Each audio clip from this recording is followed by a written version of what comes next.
abençoe a vida de cada um dos presentes. Eu gostaria de compartilhar o tema da mensagem de hoje, que tem a ver, que tem relação com a oportunidade que nós estamos vivendo nesse final de ano, celebrar o nascimento de nosso Salvador. E no bojo desse Natal, desse natalício, dessa data que remete ao nascimento do Senhor Jesus, eu gostaria de falar uma mensagem, trazer uma mensagem, refletir sobre uma mensagem cujo título é este: Nunca é tarde para ver a promessa de Deus. Eu convido que você abra a sua Bíblia no livro do pesquisador, médico e evangelista Lucas, capítulo de número 2. E aqueles que desejarem se colocar de pé para que façamos a leitura inicial, convido então que assim possam proceder. Lucas, capítulo de número 2. Eu gostaria de ler os 3 versículos que se encontram em tela, o versículo 36, o 37 e o 38. Registra assim a palavra de Deus. Havia uma profetisa chamada Ana, filha de Fanuel, da tribo de Aser, avançada em dias, que vivera com seu marido 7 anos desde que se casara, e era viúva de 84 anos. Esta não deixava o templo, mas adorava dia e noite em jejuns e orações. E, chegando naquela hora, dava graças a Deus e falava a respeito do menino a todos os que esperavam a redenção de Israel. Oremos. Pai amado, lemos a tua santa e preciosa palavra e pedimos, Deus, fala conosco nesta noite. Abençoa a nossa vida, fortalece a nossa alma e que em nome do Senhor Jesus, nesse período que celebramos o natalício, o Natal do Senhor Jesus, possamos refletir sobre eventos que acontecem na sua primeira semana, nos primeiros dias de vida do nosso Salvador, e como nós podemos aprender com esta idosa a respeito daquele Natal tão especial, que não apenas rememoramos, mas vivenciamos todos os dias em nossas vidas. O que nós pedimos, o fazemos agradecidos, em nome de Jesus, amém e amém. Os irmãos podem, por favor, tomar os seus assentos. Quem aqui já ouviu falar desta Ana? Porque apesar do nome Ana ser um nome relativamente comum em nossa cultura, no Ocidente e também no Oriente, nós só temos 2 Anas mencionadas na Bíblia.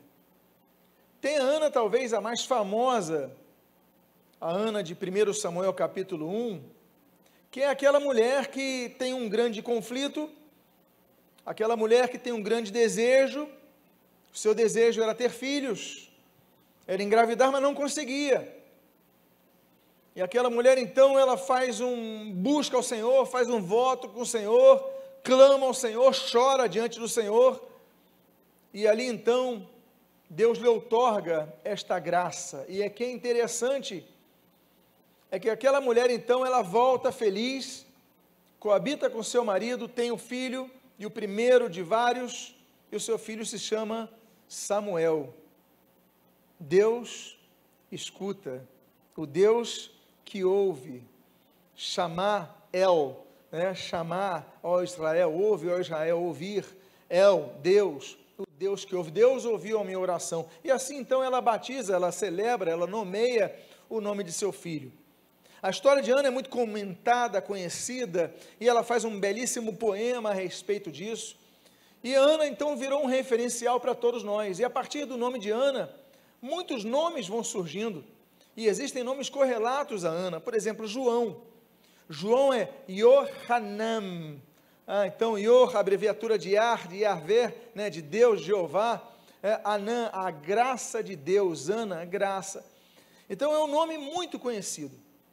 Mas apesar de ser tão conhecido, só temos 2 Anas na Bíblia. A Bíblia só menciona 2 personagens chamadas Ana. Uma é esta, mãe de Samuel, e a outra só é mencionada num versículo da Bíblia. Nós lemos 3, ela é mencionada no de número 36, mas nada se fala sobre ela, mas nada se sabe sobre ela. Não sabemos da sua infância, não sabemos da sua juventude, da sua vida adulta, só sabemos dessa mulher, que era uma mulher centenária, era uma mulher idosa. E essa mulher surge no contexto do nascimento de Jesus. Ela surge no momento certo, no local certo, na hora certa, de ver o Redentor sendo então celebrado e apresentado no templo. É sobre ela que eu quero falar nesta noite. Porque quando falamos do Natal, nós falamos naturalmente do Senhor Jesus, nós ouvimos muitas pregações dos pastores de Belém, ouvimos as pregações sobre os anjos que anunciam o nascimento de Jesus, o contato de Gabriel com o seu anúncio, falamos de Isabel, falamos de Zacarias, falamos de Simeão, mas hoje eu quero falar desta mulher, Ana, a outra Ana. A Ana que a Bíblia começa dizendo nesse texto que você está lendo, havia uma profetisa. Quando criança nós aprendemos, geralmente nós aprendemos, ou mormente se aprende no meio evangélico, que depois de aqueles 400 anos de silêncio profético, Deus suscitou um grande profeta chamado João o Batista, que nós chamamos de João Batista. E João Batista, então, ele é celebrado como o primeiro profeta que surge na nova aliança. Ele é a etapa inicial da nova aliança, mas uma coisa que muitas vezes não nos apercebemos, que se nós formos orientados pelo texto bíblico, ele não é o primeiro profeta. Porque nesse momento que nós estamos lendo, a Bíblia menciona, havia uma profetisa, profetis em grego, feimi, então, mostrou falar por, então, Deus levanta, na verdade, o primeiro profeta da nova aliança não é um homem, é uma mulher. A nova aliança já começa a quebrar muitos conceitos e preconceitos, que o próprio Senhor Jesus vai quebrar posteriormente. Quando Jesus começa a conversar, por exemplo, com aquela samaritana, junto ao poço, um judeu, um homem, o religioso judaico, nunca falaria, não se aproximaria, falaria com uma mulher que não fosse sua esposa, sua filha, sua mãe. Jesus rompe isso. Além disso, Jesus, quando fala com aquela samaritana, Jesus rompe também a barreira do preconceito dos povos, da xenofobia. Afinal de contas, um judeu não falava com um samaritano não falava com um judeu. Não era o judeu, nem problema do samaritano, o problema era dos dois. Os dois tinham um preconceito, não vai falar com eles que eles são argentinos, eles são russos, tinha esse preconceito. Aí Jesus quebra o preconceito, vai falar com uma samaritana que por acaso é uma mulher, ou seja, o evangelho começa a quebrar, e nisso nós já vemos uma quebra. Mas essa quebra não é exclusiva do Novo Testamento. É porque nós muitas vezes somos orientados a uma formatação preconceituosa dos grandes homens de Deus, só que grandes homens de Deus nem sempre foram grandes homens, mulheres também foram grandes servas de Deus, usadas por Deus. A Bíblia, ela menciona várias profetisas da antiga aliança. Por exemplo, como não dizermos, Êxodo capítulo 15, Miriam, a irmã de Moisés, era profetisa. Aí nós vamos para Juízes capítulo 4, nós temos Débora, uma profetisa que julgava Israel, que aconselhava Israel, outra profetisa. Nós vamos para 2 Reis capítulo 22, nós temos Hulda, uma grande mulher de Deus, e quando você for a Jerusalém, você vai ver lá a porta de Hulda, junto àquela esplanada das mesquitas, onde fica o monte do templo, a porta de Hulda, uma grande profetisa.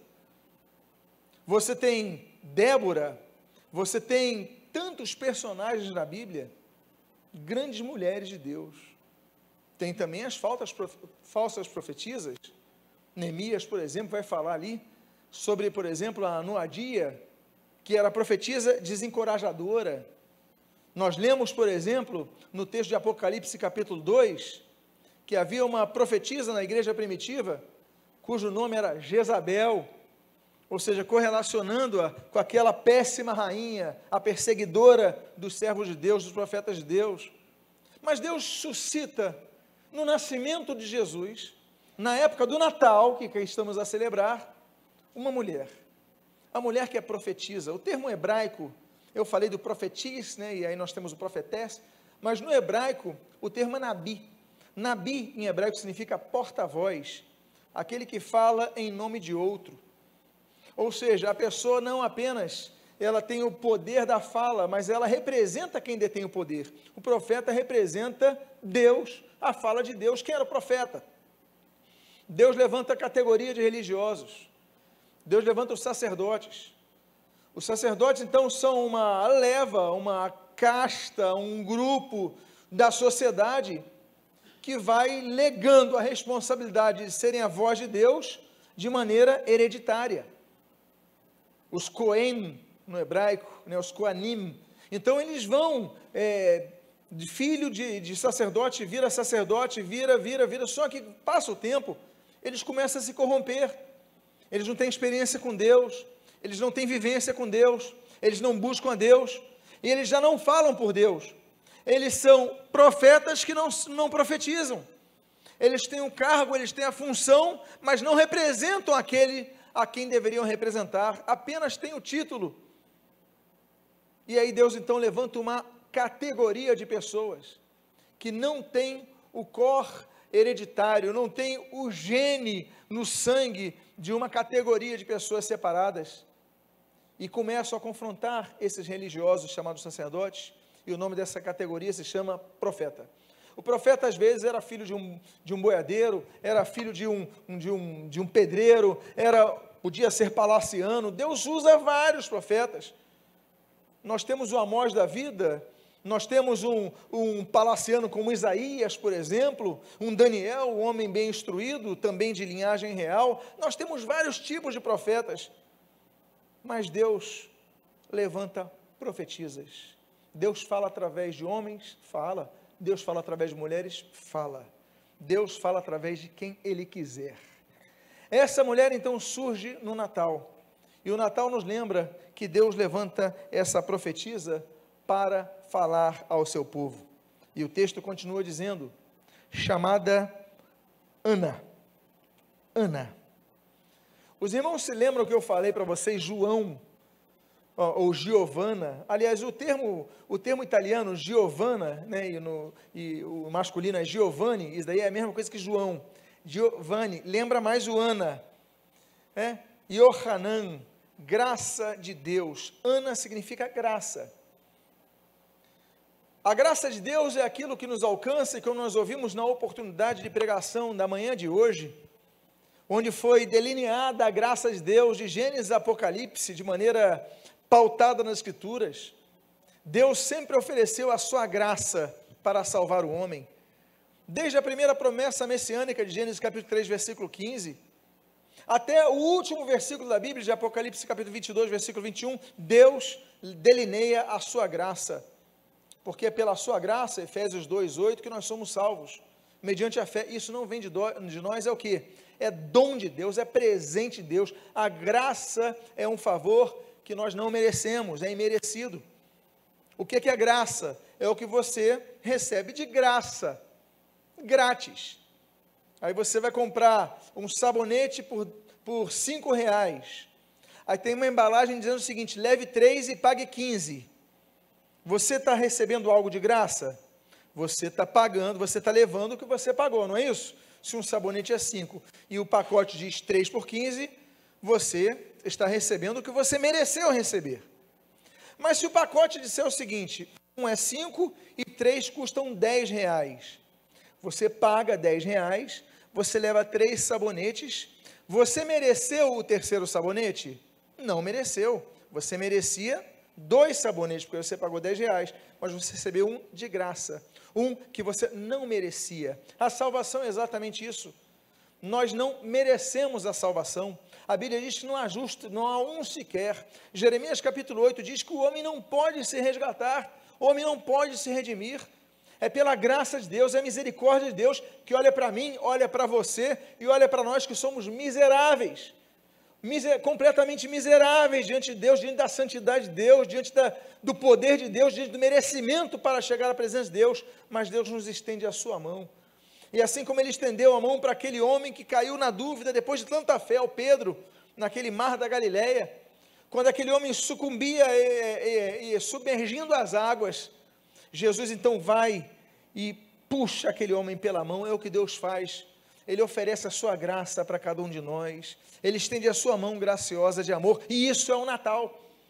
Isso é o Natal, é Deus enviando o seu Filho Jesus ao mundo para se doar por nós, para sofrer por nós, para nos ensinar, para nos apontar o caminho, para nos dar o amor, para morrer por nós e por nós ressuscitar, como temos ali o corolário desse texto explicativo em Colossenses capítulo 3, versículo 1. O fato é que essa mulher se chama Ana, graça. Essa mulher, então, que é a primeira profetisa da nova aliança, a primeira porta-voz de Deus da nova aliança, ela aparece com o nome de graça. Nós recebemos a graça, mas nós temos que ter cuidado com isto. Por que devemos ter cuidado com isto? Porque a Bíblia diz, no livro de Atos, que nós devemos permanecer o quê? Na graça. Atos capítulo 13, versículo 43, nós devemos permanecer na graça. E Gálatas, no capítulo 5, versículo 4, diz que nós não podemos decair da graça, tombar da graça, escorregar da graça, sair da graça, porque muitos têm perdido a oportunidade que Deus tem lhe dado. Deus tem oferecido a porta de sua arca aberta, mas há um momento que a porta da arca é fechada. O Natal de Jesus não é apenas uma festa para lembrarmos, fazendo as árvores, enfeitando as árvores, comprando presentes. Tudo isso é muito bonito, tudo isso é muito simbólico, tudo isso é muito significativo, mas devemos lembrar que Natal representa graça, e o nome dessa mulher significa graça. E graça, meus amados, é algo que nós devemos não apenas cuidar para não cair da graça, mas nós devemos crescer em graça. Crescer em graça. Não é isso que diz a carta que Pedro escreve? Pedro escreve que nós devemos crescer na graça e no conhecimento de Deus. É a recomendação dele, vocês têm que crescer de graça. Tanto é que Lucas dizia que o Senhor Jesus crescia em graça. Ou seja, nós devemos crescer de graça em graça, buscando mais ao Senhor. Deus, derrama mais a tua graça sobre a minha vida, derrama a tua graça sobre todas as áreas da minha vida. E quando olhamos o Natal, nos lembramos de Ana, e quando lembramos de Ana, lembramos do nome dela. E, meus amados, algo muito simbólico. A representação da divisão das alianças, da antiga aliança com a nova aliança.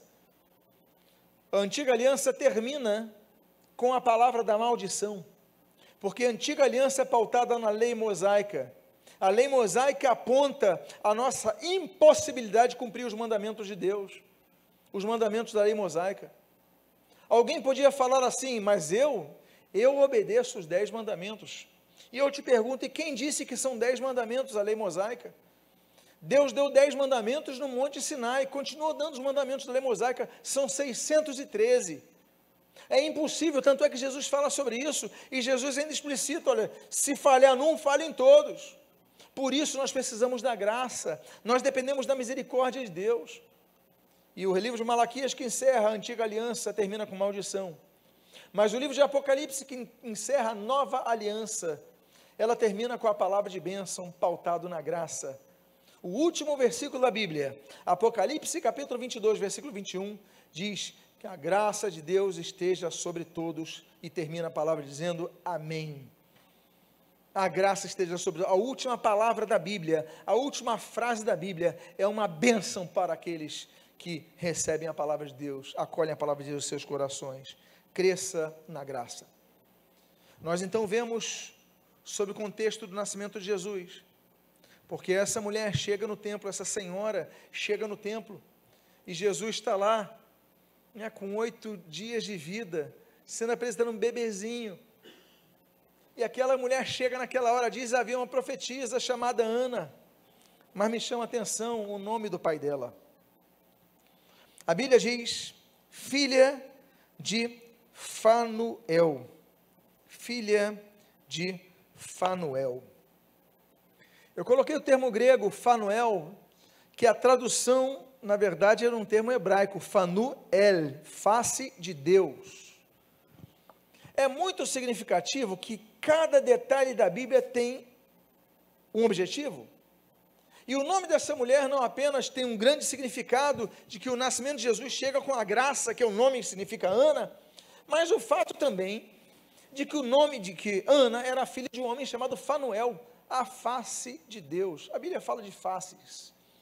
A Bíblia fala, por exemplo, no segundo versículo da Bíblia, que o Espírito de Deus pairava sobre a face das águas. Mostra o cuidado de Deus para com a sua criação, o projeto de Deus para com a sua criação.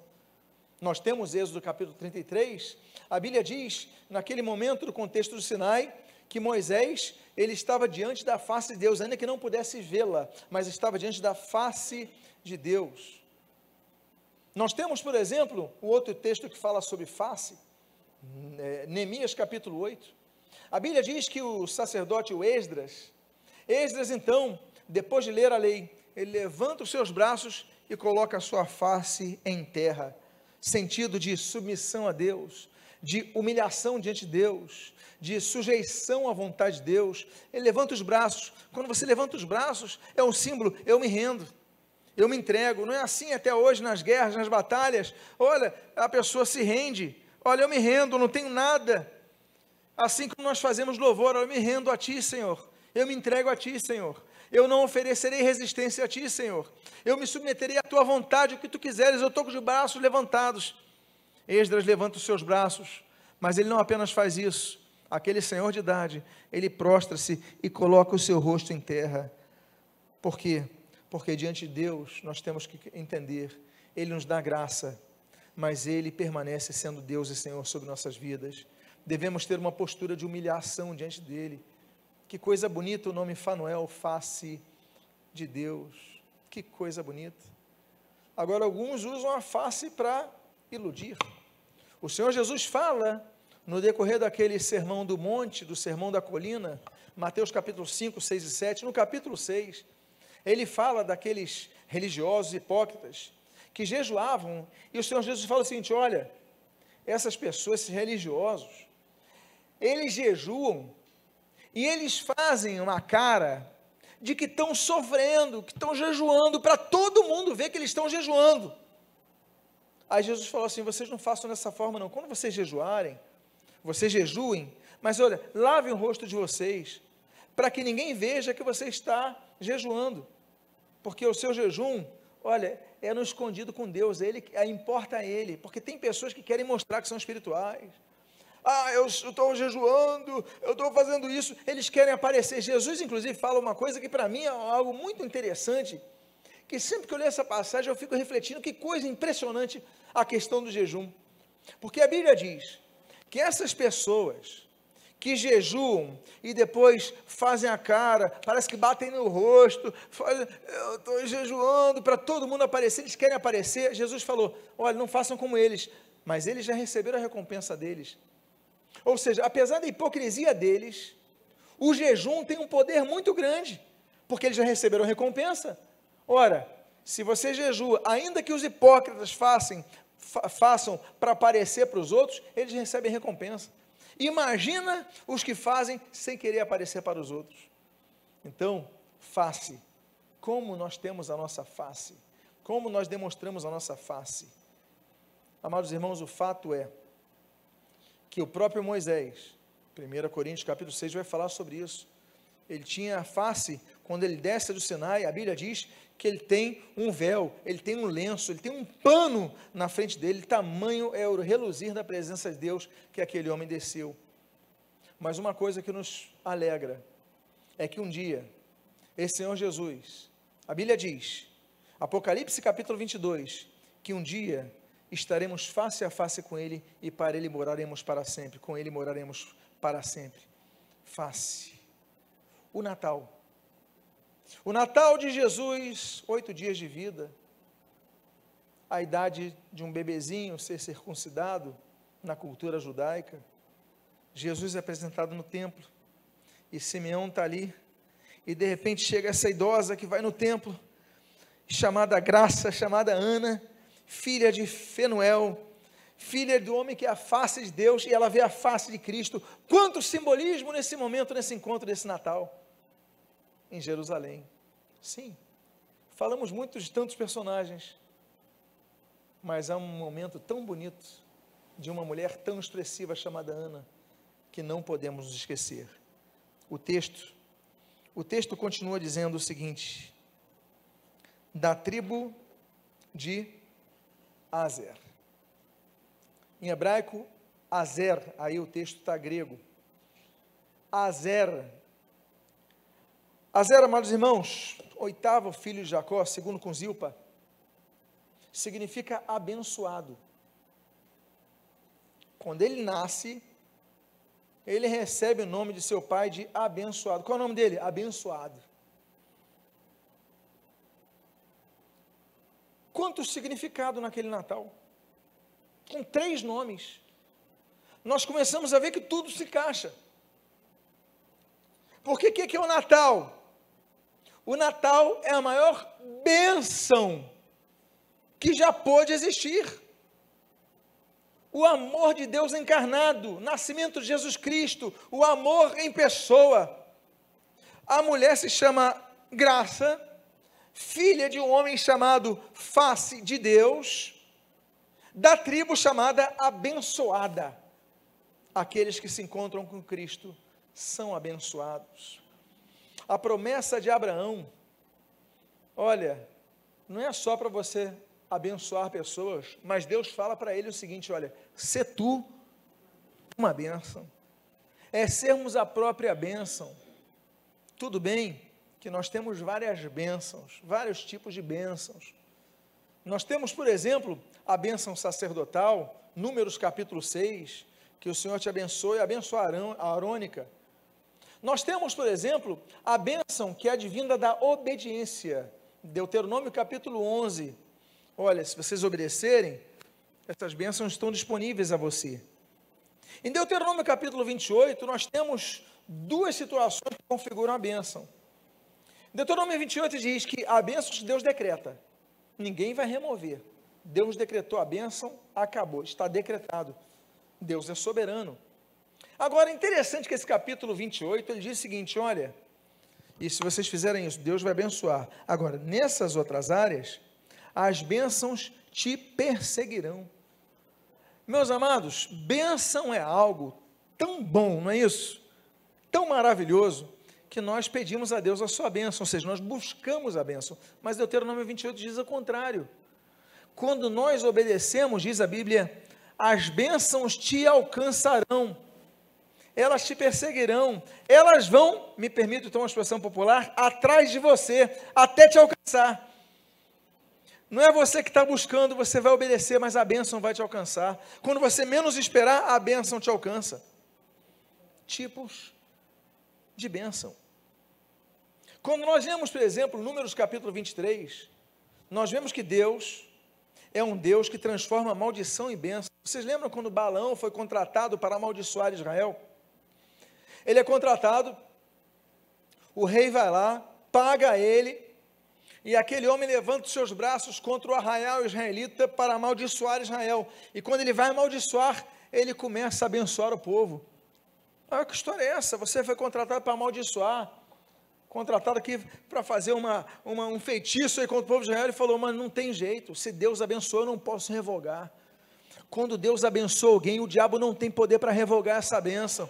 Diga a pessoa que está do seu lado, as bênçãos que estão sobre a sua vida, o diabo não pode tirar.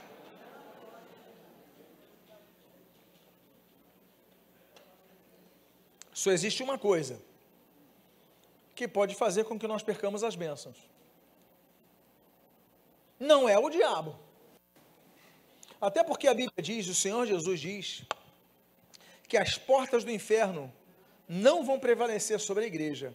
O diabo não tem poder, o inferno não tem poder, só tem uma coisa que pode quebrar essa bênção. No arbítrio que Deus lhe deu, se chama pecado. A Bíblia diz, naquelas dois capítulos do Apocalipse, o capítulo 2 e o capítulo 3, quando o Senhor Jesus escreve carta às 7 igrejas da Ásia Menor, a Bíblia diz: olha, você pecou, vê onde você pecou, e se arrepende e volta às primeiras obras, senão eu venho e removo o seu lugar no candeeiro. Deus é um Deus que dá oportunidades, e muitas vezes jogamos fora as oportunidades, mas Deus quer que essa bênção te alcance, essa bênção te busque, e que você seja uma pessoa abençoada em todo o tempo.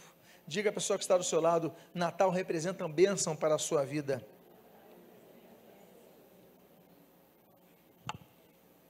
Agora, esta senhora, nós vimos que o nome dela é Ana, nós vimos que o nome do pai dela é Fenuel, nós vimos que ela é de uma tribo chamada Azer, que significa abençoado, mas o texto traz uma outra característica dessa senhora.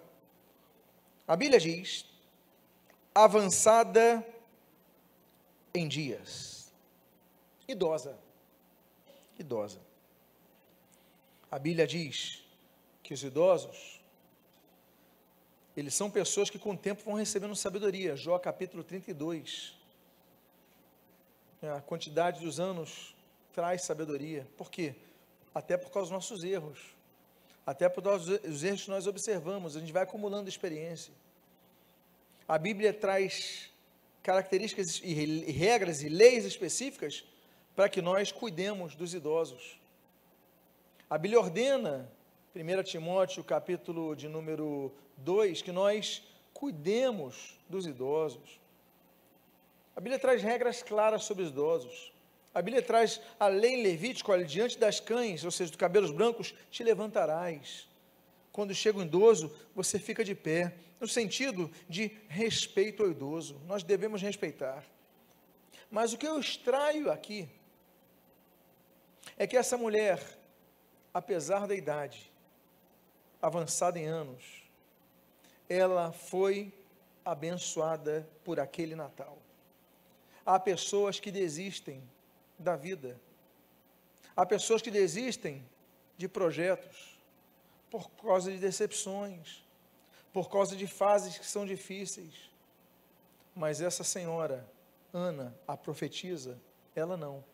Ainda que avançada de dias, ela foi lá ver o Senhor Jesus, encontrar o Senhor Jesus, independentemente da tua idade. Não desista, porque você tem muito a fazer. Não, mas eu estou idoso demais para me envolver no ministério. Quem disse isso? Quem disse isso? Eu estou idoso demais para fazer um curso. Quem disse isso? Eu estou idoso demais para aprender a... Quem disse isso? Não se entregue, não desista, ainda que você seja uma pessoa avançada de dias, você tem bênçãos para usufruir na sua frente. Deus quer te usar na sua obra, serviço ministerial. Eu sou avançado de dias, espera aí, você pode entregar um folheto? Pode, já está fazendo maravilhosamente muito.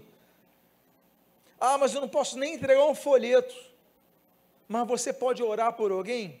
Posso, na minha cama eu posso orar por alguém. Então você já está fazendo maravilhosamente coisas boas, você está intercedendo por alguém.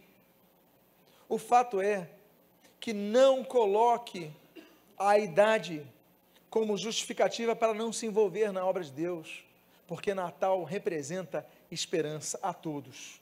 Todos têm a sua utilidade. Deus quer usar a todos, Deus quer usar a você, Deus quer usar a todos. Amém, queridos? Lembre-se o que diz Isaías 46, que Deus nos carrega até na nossa velhice. Nós pensamos: Deus só se lembra de mim quando eu estou com saúde, com um corpo bom, peraí, até na sua velhice, até nos momentos que você possa ter limitações no teu físico, dores nos seus ossos, mas que os seus olhos sejam como aquele idoso chamado Moisés. Quando a Bíblia diz em Deuteronômio capítulo 34, que é o capítulo da morte dele, a Bíblia diz que seus olhos não se escureceram, ele tinha visão, ele viu a promessa. O que eu quero dizer para vocês, meus amados irmãos, é que os olhos não escurecidos significam, ainda que eu tenha limites, mas eu posso enxergar as bênçãos que Deus tem reservados. E a Bíblia diz então, que essa mulher avançada na idade, que vivera com seu marido 7 anos, desde que se casara, e que era viúva de 84 anos. Meus amados, vamos supor que essa senhora me ajude com matemática. Quem aqui gosta de matemática? Então, você que é bom em matemática, me ajude com uma soma. Vamos lá. Essa mulher estava viúva há 84 anos. Ela esteve casada há 7 anos. Qual é o somatório até aí? Oi? 84 com 7. Quantos anos nós temos? 92 anos, desde que ela casou. Então vamos dizer que essa senhora casou com 14 anos de idade, nova, mas naquela cultura, uma idade aceitável e aplicável. Essa mulher já tinha mais de 106 anos de vida. Uma senhora com 106 anos de idade, viúva na grande parte da sua vida, mas ela não desistiu de ir ao templo, de buscar ao Senhor, de louvar ao Senhor. Eu fico imaginando, quando a Bíblia registra, e aliás, só 2 mulheres a Bíblia menciona a idade, Sara e Ana. Essas 2 a Bíblia menciona. Agora, quando a Bíblia diz que ela tem 84 anos de viuvez, depois de 7 anos de casado, meus amados, a gente não entende a viuvez daquela época. Porque hoje nós temos artifícios, regras, leis, questões previdenciárias, direitos, que asseguram às viúvas, ainda que não uma vida com uma grande estabilidade, mas um mínimo de segurança. Naquela época não existia isso. Naquela época não existiam hospitais, nem públicos existiam naquela época. Era a tua família que tinha que cuidar de você. Se você fosse viúva, essa mulher estava 84 anos, viúva, casada há 7. Há pessoas que por causa de um divórcio desistem de viver. Eu divorciei, e agora, o que vai acontecer de mim? Meus amados, o que vai acontecer de você é que Deus continua presente na sua vida. Não desista de viver, por causa de que alguém que não te merece te largou. Não, continue vivendo, porque você merece algo melhor. Você merece aquele que te valoriza. Há pessoas que desistem por causa de outros, não desista não, continue a viver. Natal é isso. Natal é nós olharmos Jesus, e aquele Jesus que transforma vidas, que traz paz na vida, que levanta a vida, e que nos faz caminhar, que nos faz prosseguir, que nos faz avançar, que nos faz conquistar. Meus amados, essa mulher é viúva. A Bíblia menciona a dificuldade da viuvez. A Bíblia fala, por exemplo, de viúvas que mudam a vida por causa da morte. Olha, é uma situação terrível. Uma mulher da região de Moabe, tem 2 filhos, então tem as 2 noras ali, morre, todos os homens morrem. Ela fica viúva, a Orfa fica viúva, a Ruth fica viúva, a Noemi está viúva, 3 mulheres viúvas. Ela chega para as filhas e fala: ó, eu vou voltar para minha terra, fiquem na terra de vocês, cada uma siga a sua vida, vocês não precisam me acompanhar, eu estou viúva, não tem mais nada, eu vou tentar voltar para minha terra lá, região de Belém, por acaso a região de Belém é aqui o Natal. Aí, poxa, tudo bem, a Orfa despede, aquele momento emocional, mas a Ruth, ela fala: não, eu vou te acompanhar, Noemi, o teu povo vai ser o meu povo, o teu Deus vai ser o meu Deus. 2 viúvas unem suas forças, vão para Belém. Aí você vê, a Ruth, uma viúva estrangeira, começa a colher ali as espigas. O dono do campo, o Boaz, que em hebraico Boaz significa resgatador, olha só, coisas bonitas, ele se apaixona por ela, se casam, aí eles têm um filho chamado Obed, que tem um filho chamado Jessé, que tem um filho chamado Davi. De onde vem Jesus? Tudo porque nós aprendemos que viúvas, elas têm algumas posturas. Elas podem se entregar, mas elas podem continuar vivendo, sonhando e lutando, como Ruth. Nós temos a viúva, por exemplo, que vai perder seu filho por causa de dívidas. Citamos hoje, 1 Reis 17. E ali, o que você tem? Eliseu pergunta, eu só tenho uma botija de azeite. Vai pegando aí botijas, panelas emprestadas, e aí o azeite vai se multiplicando, ela paga a dívida, é liberta. Porque Deus não abandona as viúvas. Viúvas. Até mesmo quando não há esperança, Lucas capítulo 7, naquela cidade chamada Naim, Jesus está passando com um grupo de discípulos dele, todos felizes, os milagres, os ensinos de Jesus, e de repente a Bíblia diz que saindo da cidade de Naim, vem cortejo fúnebre de uma viúva que se perdeu o seu único filho. Aquela viúva tinha a vida destroçada. E Jesus então, e aquela viúva se encontram no meio do caminho. Jesus toca naquele local, naquele caixão, naquele corpo, não era caixão, né? Eram envoltos ali em tecidos. Havia uma madeira na parte de baixo, Jesus toca ali, e aquele jovem ressuscita. Não é porque você é viúva, ou seja, não é porque você perdeu a tua estabilidade, ou seja, não é porque a tua vida parece que tudo desandou, que você vai desistir, porque o mesmo Senhor que estava em Naim, que tocou naquele corpo e trouxe alegria para aquela viúva, o Senhor de Eliseu, que faz aquele milagre acontecer, é o mesmo Senhor que nós celebramos no Natal, quando uma senhora de mais de 100 anos de idade, ela percebe que o Natal é experiência, 84 anos de viuvez, mas ela continuava indo ao templo, não desistiu. Diga à pessoa que está do seu lado, não desista, não desista, não desista. Nós temos tanto a aprender com essa senhora. E uma coisa que me chama a atenção, nós aqui elucubramos, dizendo que ela se casou com 14, tinha 106 anos. Agora, olha o que essa senhora fazia com 106 anos de vida. Diz o versículo 37, esta não deixava o templo. Não deixava o templo. 106 anos de idade, pelo menos, é o que supomos. Mas ela não deixava de buscar ao Senhor. Não deixava de ouvir a palavra de Deus. Meus amados irmãos, como nós aprendemos naquele Natal.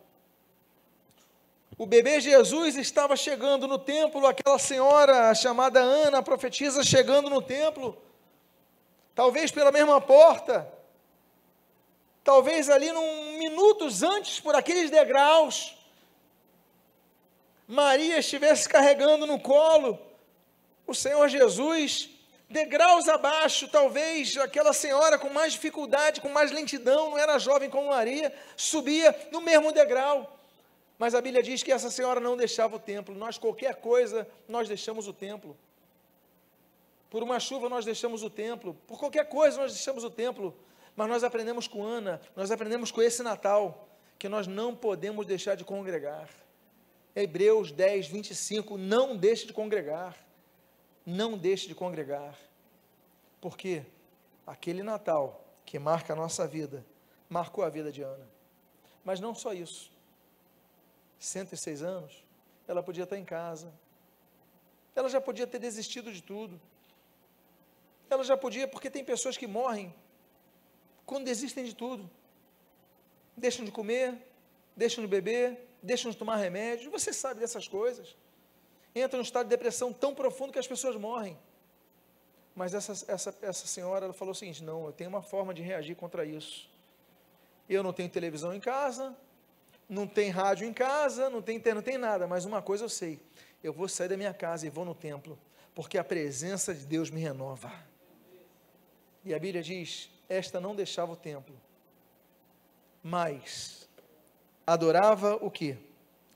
Noite e dia, em jejuns e orações. nós costumamos limitar o termo adoração. Porque nós cremos que adoração, por exemplo, é algo muito atrelado ao louvor musicado. Então vamos ao momento da adoração. Aí você, muitas vezes, quase que automaticamente entende o seguinte: então é o momento da música na igreja. É como louvor. Nós falamos assim, vamos louvar, então vamos cantar, vamos tocar. Mas louvor não é música. Podemos louvar com música, porque louvor significa elogio. Louvar, elogiar, são palavras correlatas. Eu louvo ao Senhor, eu elogio ao Senhor, eu agradeço ao Senhor, eu falo dos seus grandes feitos. Agora, eu posso fazer isso instrumentalmente. Então, nós chamamos o período de música, muitas vezes, de louvor. Só que o período de música é um dos períodos de louvor. Nós louvamos a Deus quando nós elogiamos ao Senhor numa oração. Quando nós damos um testemunho, olha, Jesus fez isso na minha vida, estamos elogiando ao Senhor, estamos louvando ao Senhor. Adoração, ato de plena submissão a Deus. E adoração, aqui não diz que ela cantava, aqui diz que ela adorava a Deus de duas formas. O texto bíblico diz que ela adorava a Deus com jejum e com oração. Quando uma pessoa jejua, ela está adorando a Deus, biblicamente falando. Quando a pessoa ora ao Senhor, ela está adorando a Deus. Por isso que a oração que nós precisamos fazer é aquela que o Senhor Jesus ensina em João capítulo 4, adorar a Deus em espírito e em verdade. É assim que nós devemos adorar a Deus. E ali diz, nesse texto que nós aprendemos, mas, ele ia ao templo todos os dias, sempre, constantemente, mas adorava noite e dia, como nós aprendemos nesse Natal de Ana. Ela não adorava só no templo, porque tinha um horário que o templo fechava. No anoitecer, o templo fechava as portas. Só no dia seguinte, ela ia para a casa dela. Mas a Bíblia diz que não só de dia, mas à noite ela adorava. Nós aprendemos no Natal de Ana, que nós devemos adorar a Deus aqui no templo? Sim. Nós devemos adorar a Deus onde 2 ou 3 se reúnem? Sim. Em nome de Jesus? Sim. Nós devemos adorar a Deus quando cantamos nos louvores? Sim. Quando ligamos uma rádio, ouvimos uma pregação? Sim. Devemos adorar a Deus. Mas nós aprendemos com essa grande mulher, essa profetisa do Senhor, essa mulher chamada Ana, que nós adoramos a Deus dia e noite, no templo, em casa, na rua, no transporte, no metrô, no ônibus, no carro, em todo momento adorando a Deus, orando ao Senhor, tendo votos com Deus.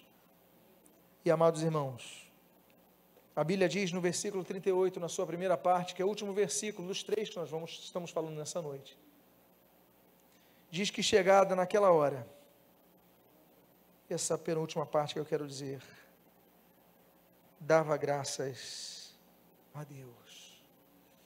Aquela senhora, ela viu o cumprimento de todas as profecias messiânicas se cumprindo nos seus olhos. Simeão, com o Senhor Jesus nos braços, o idoso sacerdote louvando ao Senhor, aquele idoso Senhor. Ela vê aquela cena, aquela senhora de mais de 100 anos de idade se aproxima, aquela senhora que louva dia e noite, noite e dia, que não tem um dia que não deixa de ir no templo. Ela olha aquela cena e ela diz: graças, Senhor, porque eu vi o Redentor, eu vi o Salvador, eu vi a esperança. Eu tenho 100 anos, mas vi o cumprimento da promessa. Ela soube esperar, mas ela viu a promessa se cumprindo nos seus olhos. Quanto tempo você tem esperado? Quanto tempo você tem aguardado? Mas o Natal representa que quando Jesus entra, no momento que Ele entra, no momento que nós temos a presença de Jesus, a nossa vida é transformada. Ela chegou no templo, no dia certo, no momento certo, na hora certa, no minuto certo, e a única coisa que ela fez, dar graças a Deus. O que significa Ana? Graça. O que ela fez? Deu graças, não a si, mas ao Senhor. Ela falou: Deus, meu nome é graça, Mas quando eu vejo daqui, eu não olho para mim, eu não olho para dentro de mim, que dentro de mim não tem nada, mas eu olho para o Senhor, que é o doador de toda a graça, que me dá graça nesse Natal. E eu encerro com a última parte do versículo 38, dessa única menção a esta grande mulher chamada Ana, não a Ana de Samuel, mas outra Ana, que viu o seu sonho realizar-se. Sim, as duas Anas têm algo em comum: ver a promessa de Deus se cumprindo em suas vidas. As duas Anas têm algo em comum, elas demoram para ver essa promessa, mas as duas Anas têm alguma coisa em comum: elas buscam o Senhor. E eu termino dizendo, no versículo 38, e falava a respeito do menino a todos os que esperavam a redenção de Jerusalém. Ana é uma das primeiras evangelistas da história. Porque o que é evangelho? Em grego é bom, algo positivo. Eucaristia, bom carisma. Tudo que é eu na frente significa bom. E ali nós temos essa eureka, né, boa ideia, por exemplo. E aí nós temos Angélio, ângelos, mensagem. Ângelos é mensageiro. Evangelium, boa mensagem, boa notícia, boa nova, boa informação. Os primeiros evangelistas da história, Gabriel a Maria, Zacarias no seu cântico, a própria Isabel a Maria, os anjos que descem ali em Lucas capítulo 2, nos campos de Belém, os pastores que vão comentar, os astrônomos que vêm do Oriente cultuar a Cristo.